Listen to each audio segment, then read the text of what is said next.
Welcome to A Balanced Life with Dr. Jacquie here on Black Star Network. And today we are continuing our series on putting in the work, and school is about to begin. And so we're talking about all of these things related to what it means to be an educator, administrator, and to deal with students. And I know that oftentimes people think that teachers are not doing their best, but they are doing the best they can with the resources they have. They're qualified, certified, ready to go, and are putting out programs that really matter to the students and to their families. And today we're going to be talking to two subject matter experts who are really top in their field. We'll be talking to Dr. Stacey Owens, owner, founder of Creating Z, as well as Levita Marshall, who is our resident, not only reading expert, but also an individual who works with teachers, educators, and administrators, and just moving life forward in the areas in which they find themselves. Come on in, ladies. Let's have this conversation, because as students have gone back to school, so many things are happening politically, and oftentimes parents are wondering, should they homeschool their kids? Should they put their children in a school? When is a good time to pull them out of school if things are not going in their area the way they believe they need to be? And you guys are right in the middle, in the forefront of all of what is happening. So I want to start this conversation this morning with Dr. Stacey Owens, newly minted PhD. So exciting. Dr. Stacey, let's jump right in, because you are in this space of ownership. Correct. So let's drive this bus toward this conversation of, one, tell us about Creating Z and what it means and stands for. And then in your community, what do your schools represent for families? Okay, so we'll start with Creating Z. I've had, over my journey of education, I've had a wonderful experience in participating in several roles, from being a classroom teacher to working at state level to opening a private school and a charter school. So Creating Z, that's my nonprofit on the side that sort of captures the whole story of my entire journey. So you'll notice that I'm an author, I sort of write my books, and I go out and provide professional development. So when we're talking about Creating Z, that's everything Zecca, everything that is around my journey of education. I just funnel it through my nonprofit called Creating Z. So with that experience in Creating Z, your first school is K through 8. In your K through 8 environment, what are the students learning? And I'm not going to ask you what's different, because I know that your traditional education is being taught. Even though the model is not traditional, you provide some additional things to your students to help them feel well-rounded. And then I want to dive into, how do you protect and take care of your staff? Okay, so just for clarification, so Creating Z, that's just sort of my own thing. The charter school is under my nonprofit called Zecca Inc. And Zecca Inc. stands for 0 to 18 Education Concepts Academy. So years ago, I had this dream of creating a space where I would be able to begin the journey of working with students before they were even born, so at birth, and then follow them through the age of 18. And so that is how I birthed Zecca Inc. And then under Zecca Inc. is my initiative, Zecca School of Arts and Technology, which is our K-8 charter school.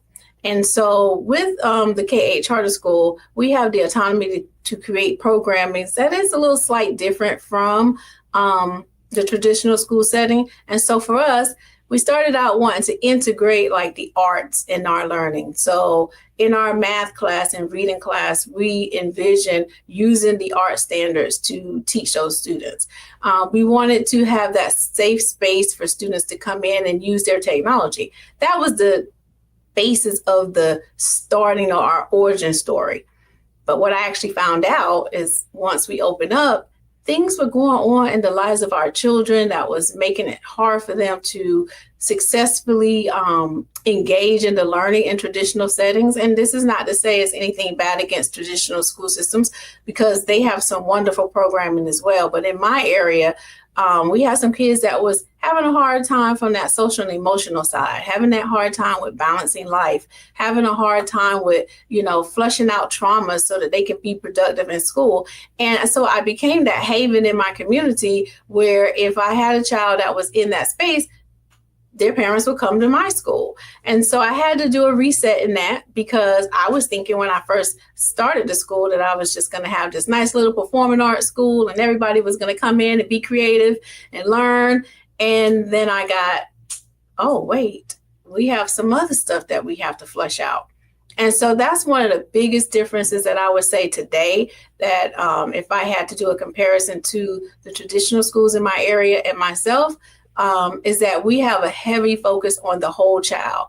We have to make sure that as every child enter my building, we look at you from every angle and find out what is your needs. If it's a need for food, a need for clothing, a need for emotional support, what need do you have? What is hindering you from being successful and being able to not only be successful as you enrolled in our school, but I want you to leave as an 8th grader and go to high school and be successful and then graduate and be able to be a productive citizen. And so that whole school model is sort of kind of where we're at now.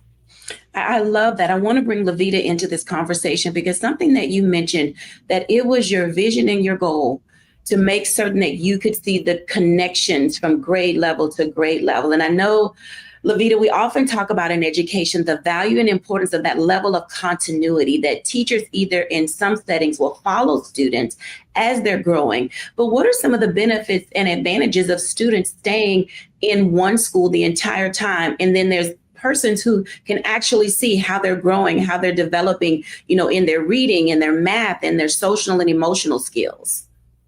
Oh, that is such a great point, because my experience, and I know most of the experiences for elementary educators, and I'm sure secondary as well, is that your goal as an educator, as an administrator, is that you're trying to create a school family.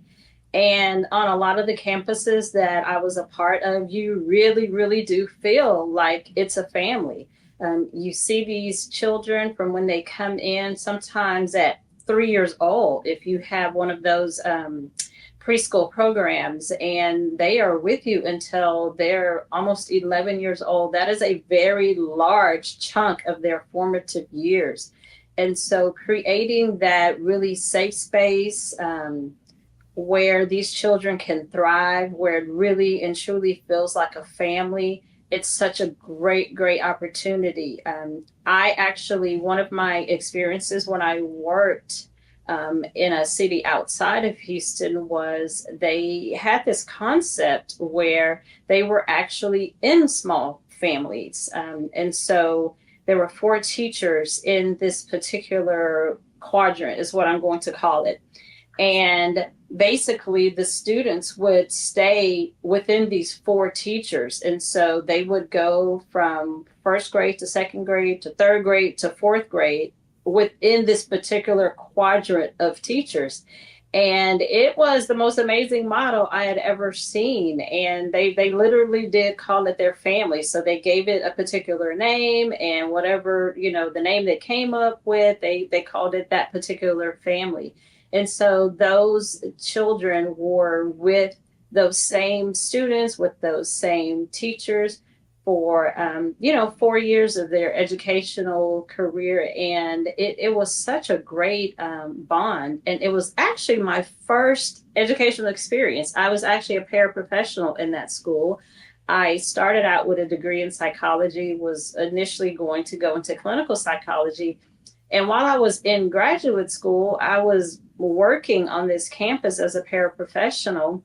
And so I became a part of this particular family, and my focus just changed. And I said, oh my goodness, I'm in love with education. I'm going to make a whole entire switch here. And so that's when I got the bug. It was a wonderful time, and I learned a great deal from that particular school. And so it kind of set me on my journey to education. I appreciate you talking about the family units that happen. And Stacey, you and how you work with your employees, you provide not only a safe place for your students, for them to grow, but you also provide this safe haven for your faculty. How valuable, Stacey, is it for spaces where teachers work to feel as if they're valued and are important to the vision and the lifeblood of what happens in a school system?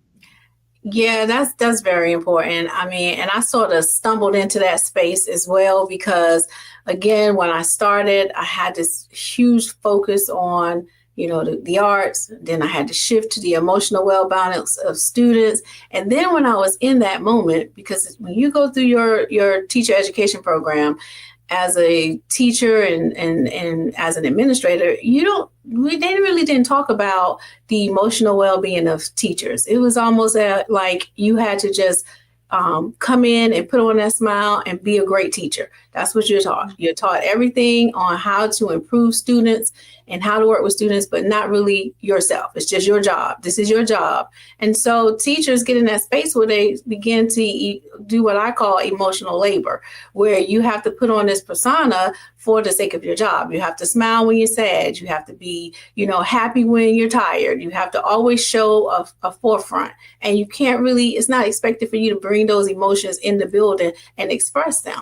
Well, over time, what I found is that my teachers, when I wasn't dealing with that emotional health of teachers, they were coming in and doing their best, but it was impacting the kids. And as much as they tried to leave that baggage at the door, it was still making it into the classroom. And so now we have these behaviors that's triggered by sometimes by teachers. Mm-hmm. And our students were triggering teachers. And so I had to stop. And when I was in that lesson stage and say, oh boy, we got to do something about the emotional well-being of our teachers as well. And so I redesigned that program and I was like, nope, you're going to bring your baggage in with you. I want you to do that, but we got to unpack it. And we have to unpack it in a healthy way because you as a teacher have to be in a healthy state in order for you to be healthy in the classroom and be able to be productive in the classroom. And so we went in and I put a lot of professional development in place.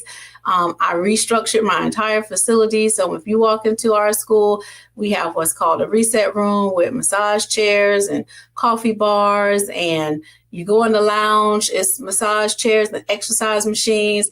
And it's just a lot of tools so that you as the adult can self-regulate. The same thing that we're teaching kids that they have to learn how to self-regulate their emotions. I need my teachers to be able to do that too. We also created spaces where we talked about it, where the open door policy became very clear that you can come in and talk about some things. Now, it doesn't mean that I'm going to have an answer for you. Doesn't mean that I'm going to change it because I'm still your boss. I'm not your therapist. I don't put myself in a therapy role. And I do advise all adults to have a coach, a mentor, a therapist, all of that. But I had to create a work environment where they felt safe and comfortable and being able to come in and say what they needed to say. And we give some supports. I had to put boundaries in place. I put norms in place for the team to say, here's acceptable ways that we can do this so that we can hold each other accountable as well. So those are just some of the measures that I readjusted the environment to create this space to say it's no longer taboo to say that I'm in a space, but we have to always know that you are responsible for improving that space that you're in. I just provide the tools. I love that. When we come back after the break, we're going to continue this conversation because oftentimes outside of what happens in your home, in your community, in your neighborhood, putting in the work as an educator and an administrator really does require to put in the work. We're going to talk a little bit about classroom management and the toll that it takes. We'll be back in a moment after the break.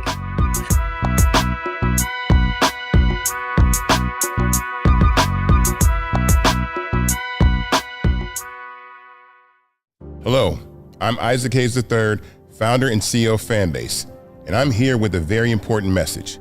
We are at a turning point in the Black community where we must have equity in the apps we use that scale to billions of dollars. But this time, we own the infrastructure, we own the culture, and we shape the future. And Fanbase is the future.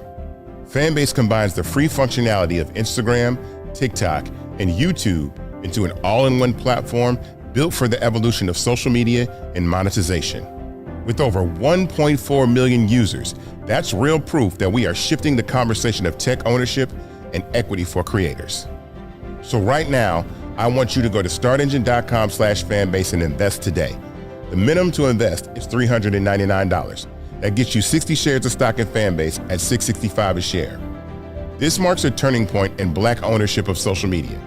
If we don't take this opportunity to own social media right now, we will always be customers to our own creations. And that can't go on. So once again, go to startengine.com/fanbase and invest today. We must own the platforms where our voices live, our stories matter, and where our culture drives the world. Thank you.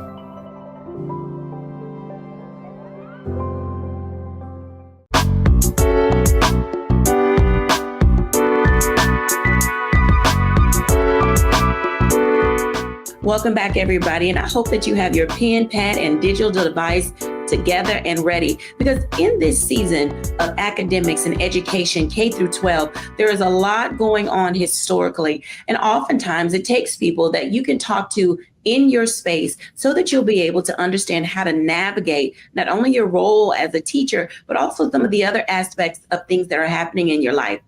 I want to talk to Levita about this for a moment, because one of the things that we are clear about is that teachers' colleges and teacher programs do not prepare you for everything that happens in the building.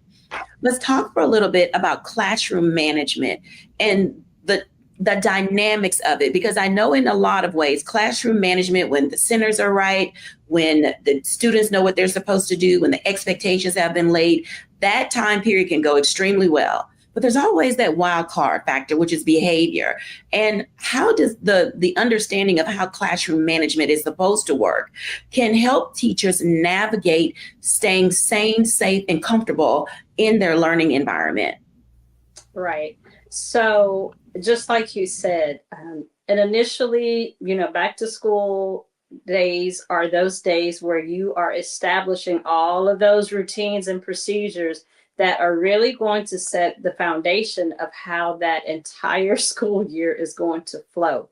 So if you have those set, if you have those established, and the children are just repeating and rehearsing and repeating and rehearsing, that is going to make a major difference in your classroom behavior, expectations, and which is what we call them. We don't like to say rules anymore, but we say these are the expectations. And one of the things that we're actually doing in school districts now is that we're creating those with the students. So, gone are the days where the teacher has written all the rules and expectations on a big poster board and post them up. No, we actually are sitting down with the students and saying, hey, how do we want our classroom to go? What is going to make this a safe space? And that goes back to that social emotional learning. That's all a part of that. It's bringing those children in so they can have buy-in on how the classroom is going to be set up. It kind of reminds me, if you guys are familiar with how Habitat for Humanity, if they build homes, they don't just build a home and just hand over the key. That family has to come in and they have to help put up a piece of lumber. They have to put in a bush. They have to, put in a faucet or a sink. And so they have buy-in into their own process. And that's kind of what we're doing in schools now, is to have those children come together. That's actually part of the first few weeks routines and procedures, is to have the entire class come together, say, hey, what is going to make this classroom flow? What's going to make us feel safe? And how is this going to make us a school family? And so also, like you said, there's going to be those outliers, and that's going to always happen. But, for the most part, when you do have routines and procedures in place, your classroom will flow a lot smoother. So I have a follow-up question to that, Levita, because one of the things that ends up happening, depending on how long you've been an educator, you are still in the do as I say mode, because I've been doing this for decades and I have my own system. Where is that push and pull for the teacher who says, no, you have to make the kids do it this way, otherwise they won't do what you say? But then you have this newly minted 1 year, 3 year, 5 year teacher who's saying, no, students need a little bit of autonomy. They should have a say in what they do. And then there's this clash of generations of educators. How do systems, because you worked in Christian school system, you worked in traditional education, you worked in rural, you've worked in city. Where is there a meeting of the minds or how generational teachers can survive their work environment and work together well? Because there's still faculty meetings, department meetings, small pod meetings of leaders in that space who are still managing the role of this student's education. How do they make this work together? And what are some of the models you've seen that do work to help teachers who may be viewing and saying, I work with somebody that's been here for 30 years and I just got here. And I think what I can do work too, and we need to meet in the middle somewhere.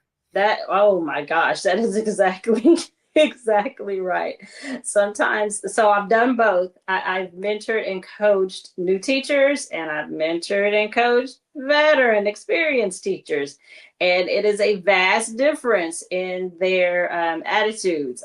However, each generation brings something good to the table. So one of the things that I always had to remind myself when I was coaching, when I was mentoring, which I just did this past school year, was people do not care how much you know until they know how much you care. And so for those experienced teachers, I would sit down and literally, like for the first 2 sessions that I was with them, I literally just listened. I just let them vent. And, one of the things we know in coaching, Jackie, is that you have to listen to understand. They want to be understood. Experienced teachers are not there by accident. They are very veteran teachers who are highly knowledgeable in their skill set. So you really do want to take the time to listen to what they have to say. And you don't want to, that colloquialism, I don't want to throw out the baby with the bathwater. Everything that they've done, it has gotten them to this point. However, I always, after I've listened to them for a couple of sessions, I said, hey, we have new teachers who are here. This is a new generation of learning. Oh my goodness, I think I started in 1994. It looks drastically different in 2025 from 1994. I mean, drastically different. I did not use any technology back then. And so I listened to their concerns and just remind them, hey, this is the way it is. Our world is changing. For veteran teachers, we have to be able to usher in students into a ever-changing, ever-evolving world. So we cannot stay in the 90s. We cannot. There are some things that you can bring that are helpful, but there are some things we literally have to leave back there because it's for the students. Remember what's best for students. And with the new teachers on the flip side, some of them can be, hey, I got this, I just got my degree, just got my, like you said, teacher's college, I just did my student teaching just last semester, my classroom, my babies, and they have a lot to glean from veteran teachers, a lot. Oh my goodness. So it's just this mutual listening to understand. It really, really is a mutual understanding of each other. I'm going to take some things from new teachers. I'm going to take some things from veteran teachers, and we are going to mesh those two together. And the thing that we always say around our campuses when, you get into these little heated discussions and faculty meetings, we always have this phrase and we say, what's best for kids? Remember, do what's best for kids. I like that. I'm going to jump to break early because I need to follow up with Stacy on something that Levita said related to faculty. When we come back, because we're talking about this information related to schools and where to send our kids, when we come back after the break, let's dive in because we want to give our parents some understanding about just how well prepared teachers are. We'll be back in a moment after the break.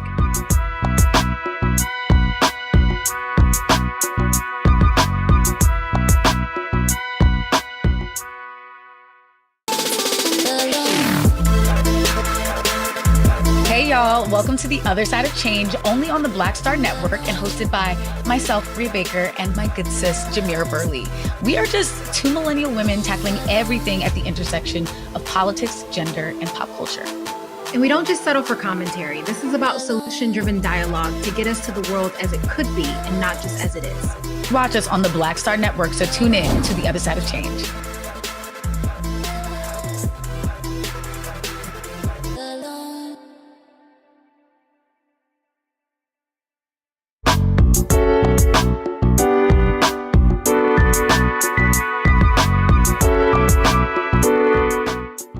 Welcome back, everybody. And I want to jump right in with Stacey because, Dr. Stacey, I have to say that a couple of times because, I kept saying she's going to do this, she's going to do it, and it is here. And I love the wealth of knowledge that both of you are bringing to this dialogue and conversation. Now, Stacey, I have been to your workshop and your conferences, and you spend a lot of time training charter school educators, training others who want to jump into this space, helping teachers find safety in the classroom and in the buildings where they work. Talk a little bit about your model for faculty development and enrichment, and the importance of taking the time to provide, teachers with more than what they got when they graduated from their teachers program. Yeah, okay. Because you're right. When they graduate from the teachers program, and I'm gonna add another point to that, the space that we're getting teachers from today looks different. So it's great to get someone that actually graduate from a teachers program, and you'll find that oftentimes it's not until they get in the classroom that you learn the experience. The experience is what really teach you another layer of what was not discussed in the teacher education program. And then in the nature of education right now, you're getting a lot of people who are going into education as a second career. So I like to call them the backdoor people. They didn't go to a education program. You got your degree in something else, human resource. And now you decided, I want to be a teacher. So you're going through these residency programs to get these add-ons so that you can become a teacher. So now you have some skill ability, but you're lacking a lot of content ability, and you're lacking some of those, pieces that are connected to child development and how kids learn. And you're in a classroom now having to apply those things. And so because we have this national wide thing going on with teacher shortages, and we're having to be creative with people that we put into the classrooms, I had to rephrase my model to say, if I'm going to be educating a whole child, and I know that I have this population that's coming to me with all of these supports that they need, who am I putting in front of them? Because if I put someone in front of them that's not adequately prepared, then they're going to lose from the start. They're going to fail right out the gate. So I changed my school day. And I know when I share this, a lot of time other administrators, they'll say, whoa, how'd you do that? But, and they'll say, well, do I really want to do this? But I changed our model so that we went to a 4-day program. So our students are in the building Tuesday through Fridays from 8 to 5. So I know people will say 8 to 5, that's a long time. Well, it is, but you don't feel it because the kids have, art classes, and they have a whole lot. I get everything I need from the child from 8 to 5. And when the kids go home, we don't do homework and that kind of thing because my teachers get everything they need while the kids is here. And then I took those Mondays and I turned those into professional development days. So every Monday, the teachers are starting the week, setting the tone for the week. They're in some type of training. And the trainings are not all full day. They're half-day trainings. And then I give them the other portion of their day so that they can prepare their lessons and prepare for putting into practice the things that we are discussing in the professional development time. And let me just say this, on the 4 days, Tuesday through Friday, they still get a planning period. So if you look at some of the complaints, when you talk about teacher turnover, one of the things that teachers say that make them leave the field is that they don't have time. They don't have time to plan, that they're in these planning sessions. Well, when we have planning sessions, somebody's going to bother me with a meeting or somebody's going to bother me with some professional development.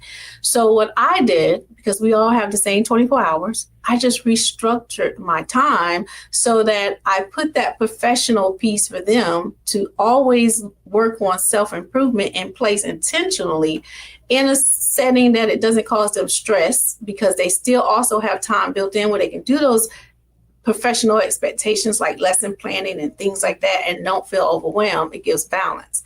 And so that helped them, because that professional development, when I can look out in my building and know that I have 40% of my population, that this is their second field and they're coming in out the gate without, the necessary background training, that even that little piece that they would have got from a teacher education program, I got to fill that gap in.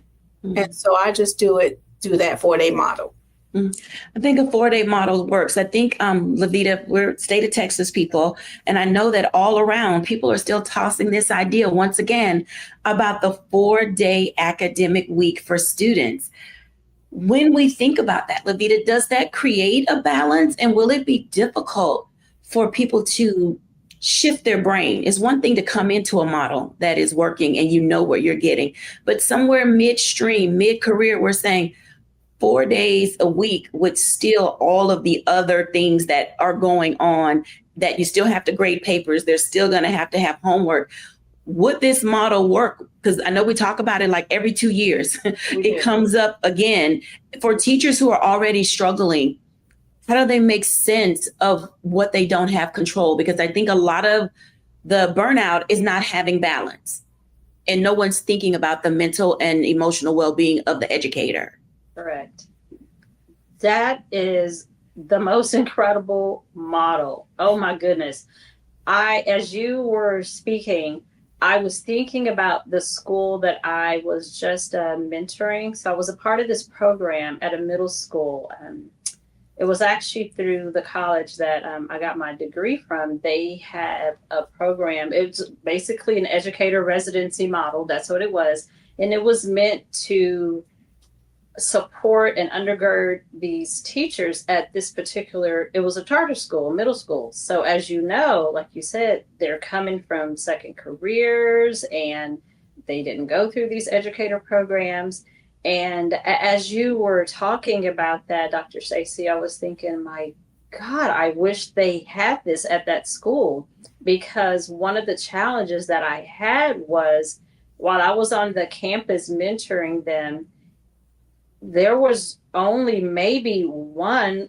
I was the certified teacher, but I was only mentor, and the principal was certified. And maybe there was one other person who was certified. And I was thinking, well, how are they getting experience? One of the components of the program was for them to go and observe another classroom, but they were observing a classroom of someone who was in this pretty much the same boat as them. Like you said, it was the back doorway into education. That 4-day model, I'm willing to try anything else, because if we look at the history of our schools, we're literally on the same, basically, historical track that we have been on since the creation of U.S. school system. It is literally the same model that we've been using for the longest time. And I'm at this point where I am just willing to say, we have got to try something different. If you keep doing the same thing, you're going to keep getting the same results. We have got to try something different. And what you're doing at that school, that 4-day week, believe me, as an educator, as someone who's a mentor and a coach to educators, to have 1 day every single week for professional development, oh my goodness, just for you to be with your colleagues, to plan as a grade level, just for you to plan on your own and not carry this massive amount, the big cart that, we all pull off of campus all the time. That is an amazing model. There is actually a school district that's probably about 10 minutes away from me that actually implemented that. So I'm really, really excited to see how that goes for them. And it's a public school district, actually. I'm very excited to see how that goes for them. They got a lot of buy-in from the community. So it's really exciting to see that we're just kind of restructuring the model. This model is ages old, and it is absolutely time for us to do something different. I have a question for both of you, because as we think about our systems going into that model, and I know for state to state, it'll be a state decision. For parents who push back on the 4-day work week and who will not know what to do with their children on the day that they are not at school, Stacey, what are some of the things that parents can do with their kids? And do you have community support for children to have other engagement or activities? And then Levita, the same for you when Stacey's done. Yes, surprisingly, I did not receive a lot of pushback from our parents. As a school of choice, I guess they sort of know coming in that this is what we do, and they can make those decisions if this is the right place for them. A lot of the changes that my parents made once they decided, yes, I'm going to go for a week, they either work with their employers so that Mondays became their day off. They aligned their work schedule to that. And if they could not do it that way, they worked out where their students or their children would stay home with family members, or some of the local childcare centers who take, after school care and before school care, they actually enrolled them in childcare for that day if they wasn't old enough to stay home by themselves. We have supplemental programs that students can do online. So they sort of restructured their Monday so that was time for them to work on those packets, or time for them to log into the computer and do some of those things. I mean, parents got really creative with what they would do on the Mondays, and haven't had any complaints about it. They just scheduled their life around it. So it's working out pretty good for us. Absolutely. Levita. Yeah, so in my experience, most of the public schools that I worked in have what is called extended learning or extended day programs. And so basically, even the days that we actually had professional development days, those would be available to those families for the entire, day for them. So I believe that that's what a lot of those districts now in Texas are doing. They are making those extended learning and extended day centers into just full days, for that particular day. So it really does give those parents, the opportunity to not have a lot of disruption, because I know, like you said, that this is going to be a little different from the charter school than the public school, but we do have those centers in place at almost every school district that I've been a part of. That's wonderful. When we come back after the break, let's talk about students and what is their responsibility in their success journey. We'll be back in a moment after the break.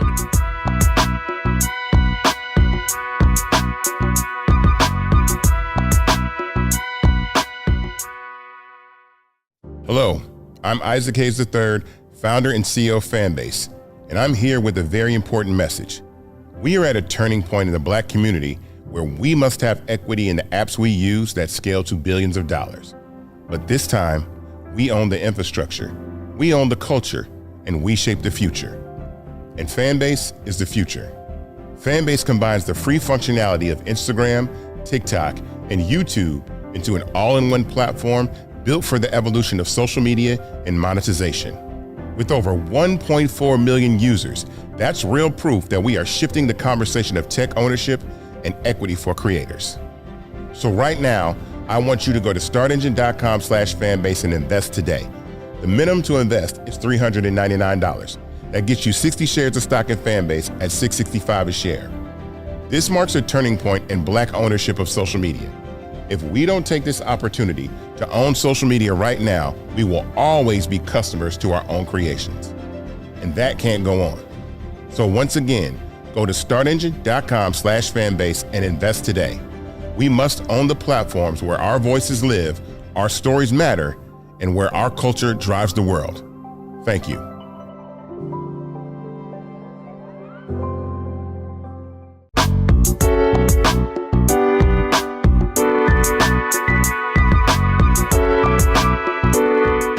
Welcome back, everybody. And I hope that you are taking good notes and have some great insight on how to navigate this particular school year with all of the changes and all of the infrastructures that are taking place where you are.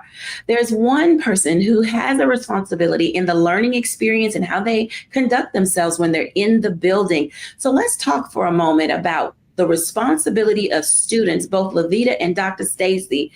What is the student's responsibility in the academic environment? And does it start when they get on the bus and get to school, or does it start when they walk in the building? Because I know expectations around the globe are different. Dr. Stacy.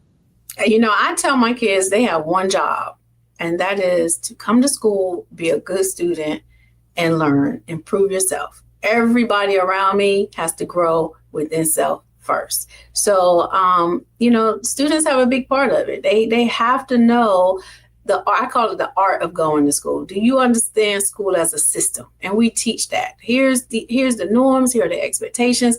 Here's how this system works for you. And then we expect for you to come and work the system.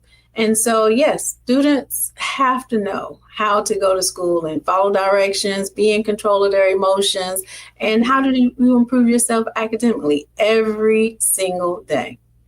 So I'm going to ask you a follow-up question related to that, because do you find in your particular environment, because I know where you are in traditional school is different, and I'm going to talk to Levita about this from the traditional school perspective, but when it comes to the student's responsibility and engagement, what is also that parent's responsibility with that student? And do you find you have the support that you need based on expectation? Right. So I tell my parents that it's a triangular effect, right? This only works if it's three people at the table. The teachers have to be at the table, the student have to be at the table, and so does the parent. And if we have this triangular effect, we will create a successful student who will be able to just thrive wherever and in any situation that they're placed in. So parent support is necessary. Now, sometimes you can say that all you want, but when you pull in, you're going to have some parents that's going to jump in and they're going to know how to provide that support. They're going to want to read with their student, work with their student, hold their student accountable for their behaviors. They're going to come to your conferences. They're going to talk to you. They're going to ask questions. They're going to do all that. And then you have some parents who you can barely get them to answer the phone or to show up to any of your conferences or to stay engaged. And so when I find that I have a parent that's in that situation, then I take a little deeper look and I look at, what's going on. I try to figure out, build relationships with them.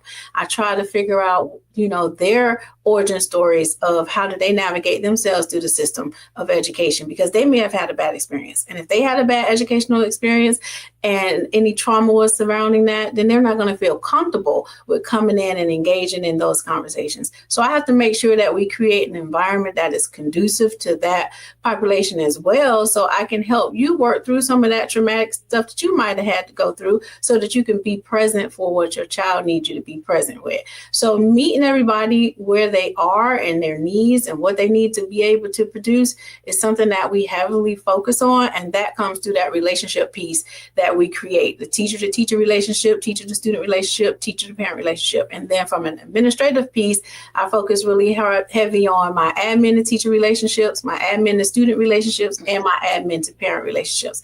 And I make sure that I'm relatable to all populations, because the more that they trust you, the more they'll open up, and you can get people who won't do certain things in some places. They come and they'll do it with the right person if they feel safe to do so and to show up as themselves. I like that, showing up as themselves, because all of those things are important. While we're still in this block, I want to ask Levita from a traditional teacher perspective related to parent engagement and the expectations for this block 4. Are parents prepared to send their kids to school and do the things? I ask this question on the verge right now of the school district who has just banned parents from coming to school looking like they just got out of bed.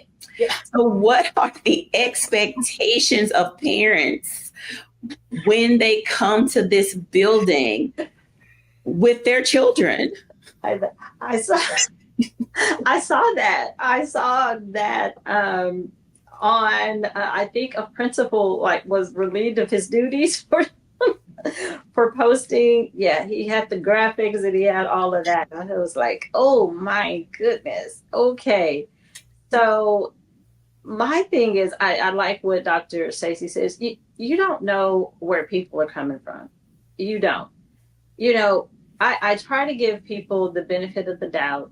We have expectations at schools. We have standards at schools. but you cannot parent other parents. You can't do that, and you can't police them. But we do have standards and expectations that, hey, this is what we choose to abide by at this particular campus or this particular district.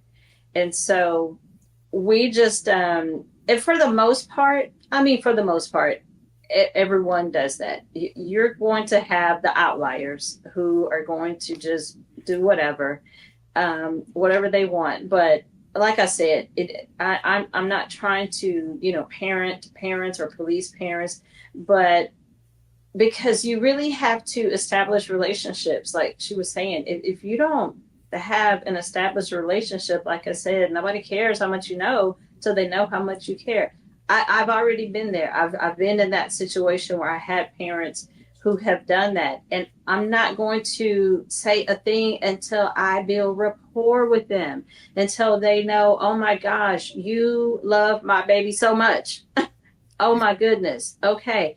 That's when I might have a conversation like, hey, we're going to have this open house. You know what? It's going to be, like professional dress. I'm not having those kind of conversations at all before I establish any kind of rapport, any kind of, line of communication with parents at all. It's just, that's going to start you off on just a bad, start from the beginning with their child. And you're the person who is with their child all day long. And so I just think you really need to, establish that rapport first. I think that both of what both are saying is important, because oftentimes they're small. Little kids see how their parent was treated. They see whether or not their parent gets angry. They see whether or not their parents cry. And so then that child then has something projected on them from another adult toward their parent. And I think sometimes that may give children, a bad taste in their mouth about, I don't want to go to school. They were mean to my mom. I don't want to go to school because they said something, that made them feel a type of way. How hard is it going to be for adults to just keep their mouth shut? That's the only way, because Lavita, you say this all the time. So for those of you who do not know, Lavita Marshall's favorite quote is this: you do not always have to give voice to thought. So Lavita, can you unpack that for us and explain why keeping your mouth shut is sometimes the best course of action? I'm serious. That's what I was saying. You don't know where people are coming from. You don't know. You don't have to feel entitled to say everything about everybody all the time. And especially, in that arena of children and dealing with babies and their parents and, well, these days it's the grandparents and the aunts and uncles, the whole tribe and the whole village is, who they're living with.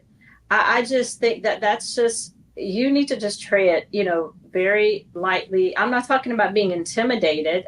Like I said, we still have standards and expectations that we want to uphold in our schools, but you need to tread, very lightly when you're dealing with human relationships here. And you want to establish very, very good communication. You don't want to turn people off from coming up to the school, volunteering, especially, younger parents who they don't know how things, should go, and they may be just trying their best. So my goodness, watch your mouth, watch your words. I can relate that. Dr. Stacy, what do you say about that? Because you have a very close-knit unit, but then people have come from places where they've been hurt, by other schools. And how do you mend that? Well, one, I want to extend on what Lavita was saying.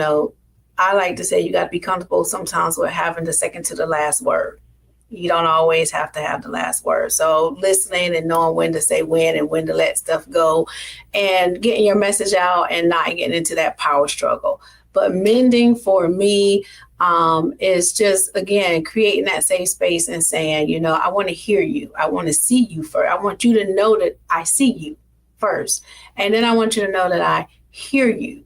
And then I want you to know that I'm still going to hold you accountable for your part in this puzzle. And how do I do that is with our professional development for teachers, we also do parent trainings. And I make sure I bring in things like trauma resolve training for parents. I bring in experts to help them to just be able to have that space of talking about what went wrong for you so that we can correct, so that you, can correct it, because the work has to be done through yourself, okay? And then we also provide some needs for parents because we have a little school store. So if my parents come out to the parent training, I feed them. I give them what we call Zecca bucks, which is free money to go in the store and get those things that you need. So it's almost like a give and take, and then that creates us having that family feel like we're in this together. And if they know that my ultimate goal for your baby is to be successful, I'm not going to do everything right. I'm not going to make everybody happy. But if we're working together, I'm going to do the best I can to give you and your child the best results that they need. And you know what? I haven't met a parent yet, good, bad, or indifferent, that don't want what's best for their child. I love that. When we come back after the break, Lavita Marshall is going to give our reflection on putting in the work. Administrators, educators, and teachers, oh my. We'll be back in a moment after the break.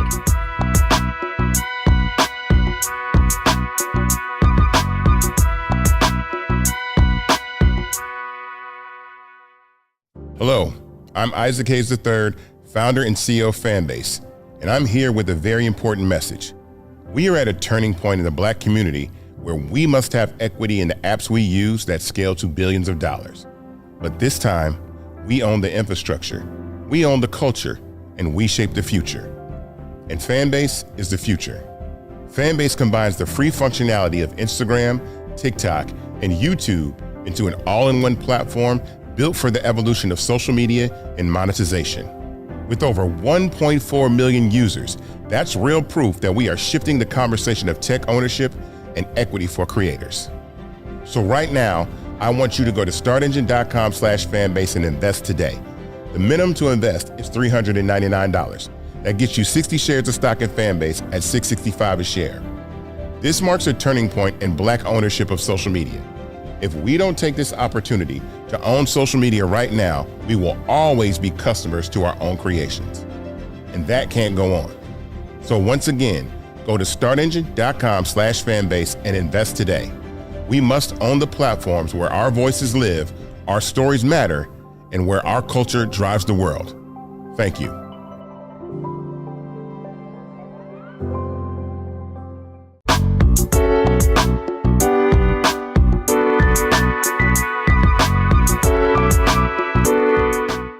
Welcome back, everybody. Here's Lavita Marshall. Let me just say this.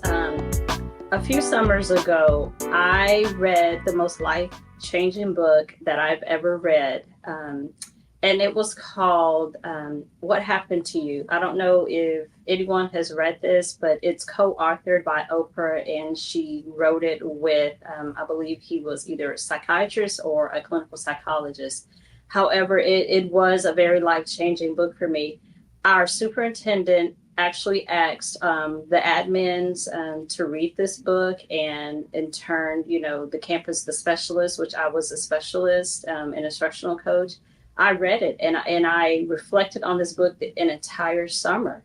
And basically the premise of the book is stop asking people what is wrong with you, and switch that around and start saying, hey, what happened to you?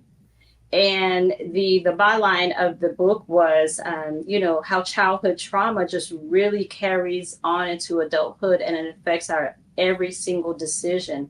There were a lot of instances for educators, teachers in this particular book. And I really reflected back and I thought, oh my goodness, if I had this book back in 1994, how would my conversations have been different with parents, with children?